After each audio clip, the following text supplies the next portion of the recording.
নমস্কার, আমি স্বপন। ইভিএম নিউজে আপনাদের সকলকে স্বাগত। এই মুহূর্তে সবথেকে ব্রেকিং যে খবরটা, বিরোধী দলনেতা শুভেন্দু অধিকারী ইভিএম নিউজে এই প্রথম কমেন্টস করলেন। কি বিষয়ে তিনি কমেন্টস করলেন সেটা একটা বিস্ফোরক বিষয়। সে বিষয়টা আসার আগে আপনাদেরকে বলি যে এই মুহূর্তে সবথেকে ভাইরাল যে নিউজটা, যেটা শুভেন্দু অধিকারী তার ফেসবুক পেজে আপলোড করেছেন, সেটা হচ্ছে যে উলুবেড়িয়াতে একটি বাগান বাড়ি, আর সেই বাগান বাড়ির মালিক কে, এটা নিয়ে প্রশ্ন উঠেছে। শুভেন্দু অধিকারী ইঙ্গিতে কিছু বলার চেষ্টা করছিলেন যে এই বাগান বাড়ির মালিক কে। আমরা এটাকে নিয়ে নিউজ করেছিলাম, আমরা লাইভ করেছি, সেটাকে নিয়ে আমরা ভিডিও করেছি।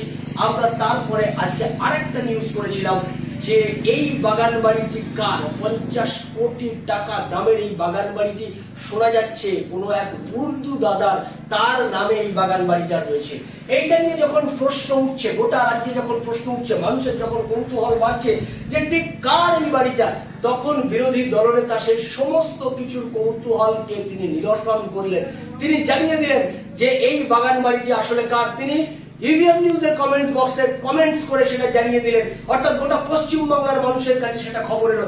আপনারা এখন দেখতে পাচ্ছেন কমেন্টস বক্সে আমরা পুরো খবরটা আপনাদেরকে দেখাচ্ছি, যেখানে লেখা রয়েছে, যেটা আপনারা দেখতে পাচ্ছেন কমেন্ট বক্সে, ওই নিউজটির নিচে শুভেন্দু অধিকারী বিরোধী দলনেতা তিনি ওখানে কমেন্টস করছেন।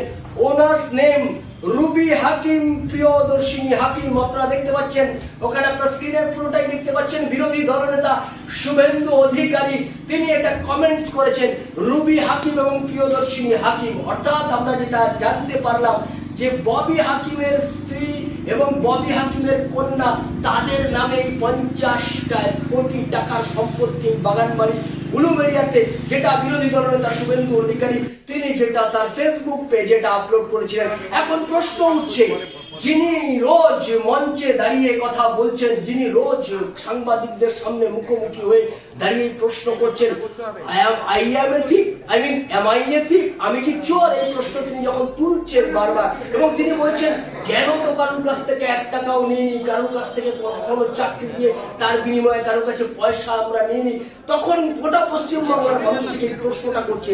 তারা জানতে চাইছে, আপনি যদি অর্থ যে বিষয় অভিযোগ আপনার বিরুদ্ধে উঠছে সেটা যদি মিথ্যে হয়, তাহলে বিপুল পরিমাণ সম্পত্তি আপনাদের এবং আপনার দলের অন্যান্য নেতাদের হচ্ছেটা কিভাবে, কিভাবেই বা এত সম্পত্তি আপনাদের, বিপুল সম্পত্তি 2011, 12, 13, 14 পর থেকে আপনাদের সম্পত্তি লাফিয়ে লাফিয়ে বাড়ছে। প্রত্যেক নেতারই বিপুল বিপুল সম্পত্তি চোখের সামনে চলে আসছে।